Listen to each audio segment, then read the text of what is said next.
my Taurus lovelies. This is your reading for October 2022. My name is Natasha, also known as Nurse Natasha. If you're new here, welcome. If you're old here, welcome back. This is my first time ever doing monthly readings for each zodiac sign. So if you like it, please leave me a comment. Please let me know what you think. Don't forget to subscribe and hit that little bell notification so you can know when new videos are posted. I teach yoga. I have yoga classes for all the signs. I teach yoga and do readings for every new moon and full moon. I do it all. So yeah, I just felt I'm in a new space, in a new home, and I've wanted to do this for a while, and I figured why not? It's October, it is spooky season, it is my favorite season, so we are going to do readings for each sign for the month of October. Don't forget to check your sun, moon, rising, and Venus signs. Remember that these are general readings. It's for the collective of Taurus, so take what resonates, leave the rest. Some might be for you, some might be for another Taurus. I'm going to do my best to channel here for you. I also picked out a deck intuitively for each sign. You can see some of my decks in the background here. This is what I picked for Taurus, the Heart and Hands Tarot. Very grounded, very earthy energy. It's just giving Taurus vibes. I don't know, I feel like the cup is almost like wine, and it's grounded with the pentacles, very luxurious, very earthy, and it's just all Taurus. So we're gonna do past, present, future with this tarot deck. Then every sign is gonna get an oracle card pull from the Halloween Oracle because it is October. And we're also gonna clarify with my other oracle deck, postcards from liminal space. But let's go ahead and get started, get our shuffle on. And while I am shuffling, I just want you to breathe. I want you to send your energy my way. What are you looking to get out of this reading? Send your intention to me. I have very small hands, so it is always hard for me to shuffle. I see these readers on YouTube and on TikTok, and they're like master shufflers, and I'm like, man, I wish I had bigger hands. But we do the best with what we got.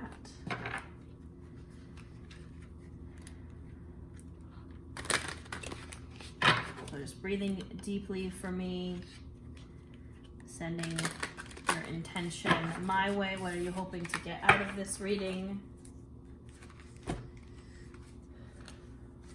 Spirit, what do we have going on for Taurus in the month of October? Past, present, and future. What does Taurus need to hear?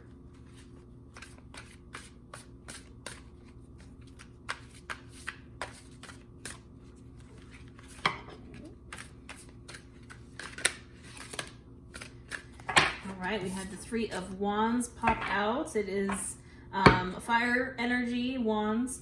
You can see here on this card that there is a little, it's like a boat. The Three of Wands can signify a journey.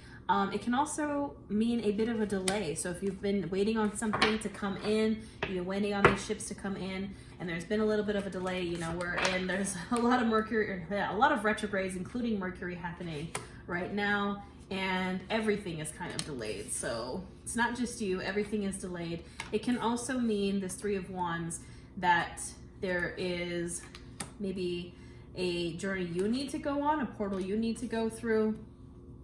But all right, we're gonna get deep into it here. Who do we have? At the bottom of the deck, we have the Queen of Cups, and we also have the King of Cups here. So we do have a little pairing here on the table. Cups is water energy, Pisces, Cancer, Scorpio, but we do have that pairing on the table. So, could be a divine partnership coming in, but let's talk about it again, past, present, and future. So in the past, again, is that Three of Wands. So maybe the delay was in the past. Maybe you have been waiting for something with the Ace of Swords. You have been waiting for the Ace of Swords to me is a new way of thinking, a new idea. Maybe I'm feeling you've been kind of focused on moving forward. You can see here that, we have this ship. Wands energy is very forward momentum, fire energy. And you're just kind of waiting for the idea to come in on how to do that. Like, how am I going to move forward? How do I need, traditionally the Three of Wands is kind of a dude looking forward with the wands around him. In another of my favorite decks, the Way Home Tarot, it's literally depicted as a door. And I feel like you've been looking into that door. You can see here in this deck, there's also a compass here. I think you've been trying to find your direction. I think you've been trying to figure out which door to go through. And honestly, it's interesting to me that this is a ship with sails, and the Ace of Swords is very wind energy. Look at all these arrows kind of pointing.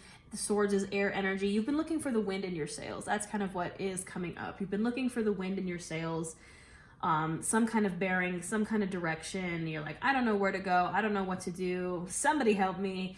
And that has, I mean, on the bright side, it's in the past. In the present, I think you are starting to figure it out because you're trusting your intuition. We have the High Priestess here, the card of intuition, of the divine feminine, the third eye. You can see it's right there, third eye chakra, tapping into your intuition. Your gut knows which direction that you want to go. You know.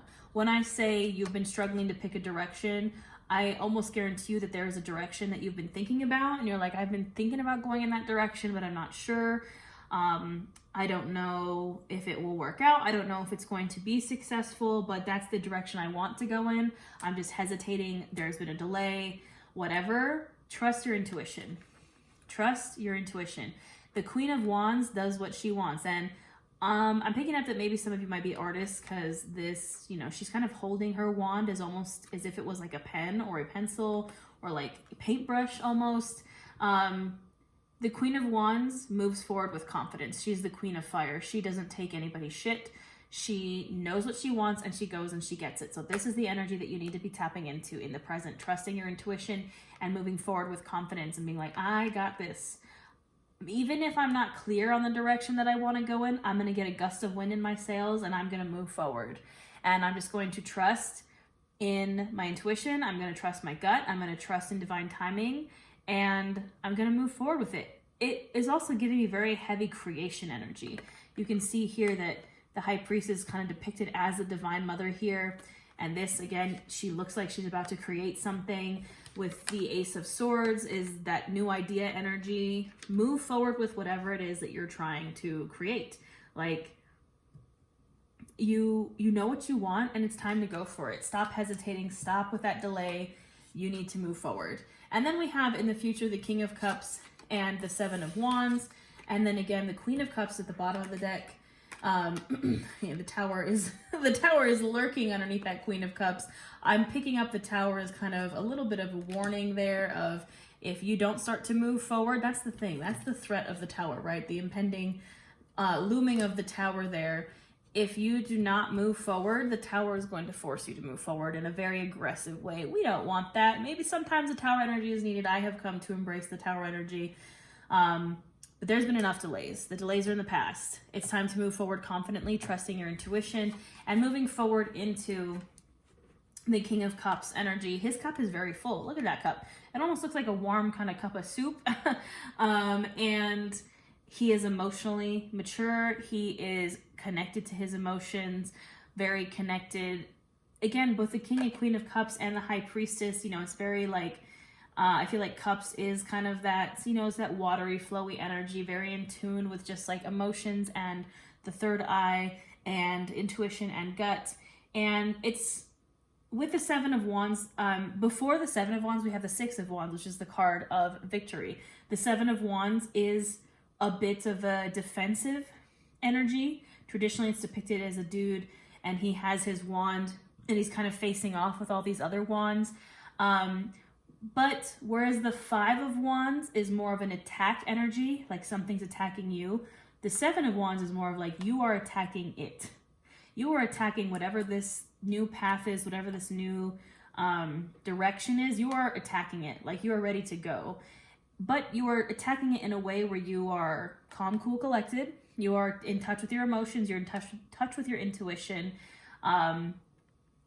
You know, you're filling your own cup. So you're not coming from this, you're not coming at this defensive energy, the Seven of Wands energy, from a emotionally unhealthy position, from a place where your cup is not full.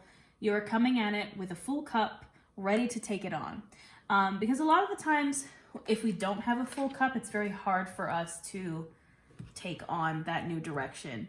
If you've been feeling drained, you've been feeling not at full capacity, like your cup isn't full, that's perhaps what caused the delay. But how are we going to get our cup full? We're going to focus on our intuition, our gut. We're going to do something that makes us feel like the Queen of Wands, creative and passionate, and it's what we want, and that's going to fill our cup. If it's not what you want, don't do it. If it's not a hell yes, it's a no. That is what I have been learning.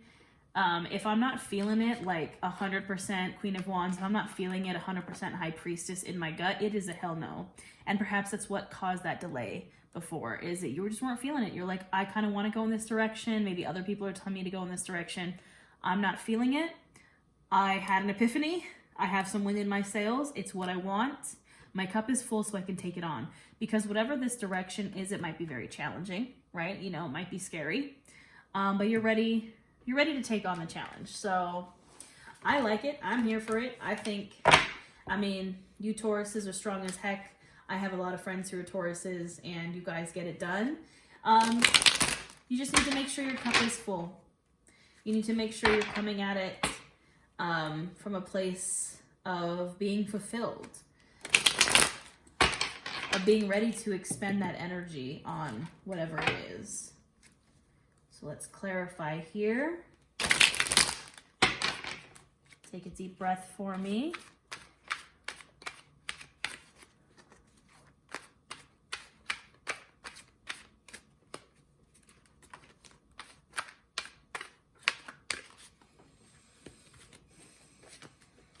What does Taurus need to hear? Ooh.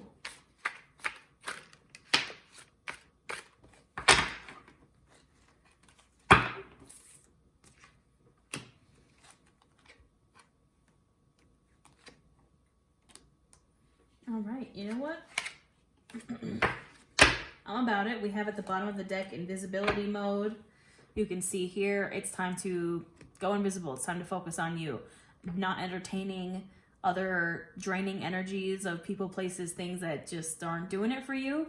While you're on this new journey, it's time for invisibility mode. And perhaps that's what's draining your cup. Perhaps that's why you don't want to move forward, because maybe you don't want other people kind of seeing that journey, or you're afraid of what other people might think. Don't matter. Go invisible. We have let it rain, let it rain, let it rain, as in, you know, being the king, the queen, the boss of your own life. Over in our past, you know, I feel you have to kind of, I'm hearing let the floodgates open. You have been stuck or stagnant for a very long time, just trying to find a direction. You know, maybe I'm picking up on like the rain and like the ship here, like you've kind of been in those stormy waters, the stormy seas, not having a direction, not having, you know, the wind in your sails. But now it's time, take that rain and let it propel you forward. Let it move you forward. Let it be your momentum. The Farm, this is an interesting card. So this Oracle deck, the reason why I love it so much is because it's very connected to the creator's kind of life story. And she says about the farm, it's a place that she went. Like this picture is based on a picture that she has of a place that she went, of a farm, a home that she went to that was a place where she could go to heal. And this is in our present, and this is over the High Priestess and the Queen of Wands. Go to a place where you can heal. Wherever this ship is taking you, it's taking you to a place of healing. The High Priestess, the Queen of Wands, you're doing what you want. You're trusting your gut. You're going to a place that you can make progress, but also be in healing, comforting energy. This could mean being around people, places, things that feel like home, that feel like healing, surrounding yourself with that energy. And then we have Shapeshifter. And I think that in this case over the Seven of Wands and the King of Cups, this is encouraging you to be able to take on different energies and to kind of embody the shape-shifting energy to do what needs to be done. Because the Seven of Wands, again, is a defensive, fighting energy. You have to be able to wear many faces to do whatever it is that you're wanting to do. You have to be able to take on many roles, to wear many different hats, to do whatever it is that you're trying to do, to tap into this Seven of Wands energy of attacking whatever this new journey is. It's going to require you to put on a bunch of different hats, to tap into different energies, I'm hearing try the opposite, to like do things that maybe you might not have ever done before. If you want something you've never had, you're going to have to do something you've never done. That's coming through like loud and clear. You're going to have to shapeshift a little, and it's scary and it feels weird, and perhaps that's why you want to go into invisibility mode, because you're like, people are going to be like, oh, you changed, or you changed, and you're like, yeah, well, it's not a bad thing that I changed. I changed because I'm doing what I want to be doing. I changed because I'm moving forward into different energies on a different path. I have wind in my sails again, and yes, maybe it changed me, but it's not in a bad way. A shapeshifter can shift into different things, can go back to, you know, it's not changing completely, it's shifting into different energies when you need to. So I feel pretty good about this reading. I think you know what you need to do, Taurus. Let's see what the Halloween Oracle has to say for you. Take one more deep breath for me.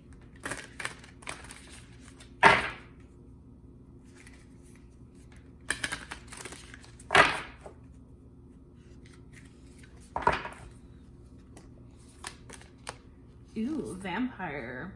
I like it. I mean, look at this. This vampire looks just like the King of Cups if I could pick it up with my nails. Tell me that's not the same. Emotional intelligence. Emotional intelligence. Literally the same person. You need to go into whatever this is with emotional intelligence. I'm going to read what it says from the Halloween Oracle, because it's been a hot minute since I've used this Oracle deck, and I want us to get the most accurate reading possible. All right.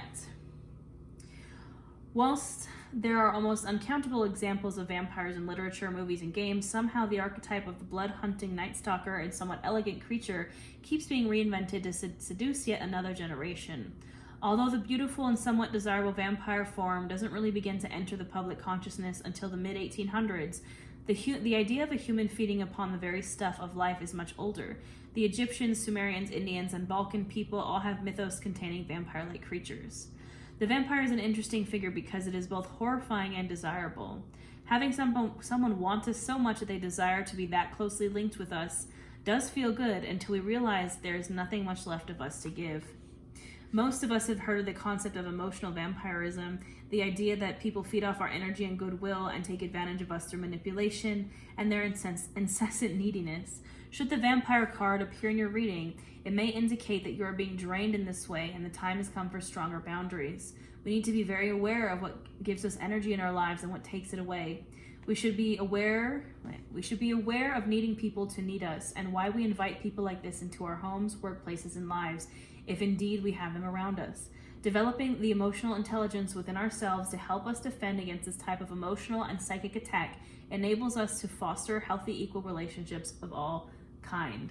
So you might have an energy vampire in your midst, but I'm picking up more of, it's time for you to be emotionally intelligent and know who is around you that has your best interest in mind. Maybe that's why you're ready to go into invisibility mode, because you're like, you know, the people around me don't have my back. That's why I have been so unsure on this journey, why I kind of lost the wind in my sails, because, you know, these people don't have my back. You might be specifically dealing with a Pisces, Cancer, Scorpio, who you're like, you know, I kind of need to maybe get rid of, or they're making you feel like you're on the defensive, because we do have the King and Queen of Cups, heavy water energy. But I'm picking up more that this is you being emotionally intelligent. You are kind of being the vampire, and you are emotionally intelligent, and you are ready to fill your own cup and go on this journey and be supported mentally and emotionally by yourself, by what you surround yourself with, by being able to take on all these different faces, by going to a place where you feel you can heal, by trusting your intuition and going forward with creativity and passion, and filling your own cup and keeping that cup close. So that is all I have for you, my lovely Taurus babies. I hope you have a wonderful October, a wonderful Halloween. Don't forget to subscribe. Please let me know what you think, if this reading resonates. I do offer personal readings. There is a link in the description box for pretty much everything I offer. I have a membership here where I do live tarot readings, live yoga classes, but otherwise I'll always put these out for free on my YouTube channel. that is all I have. I hope you have a wonderful Halloween, and I will see you next time.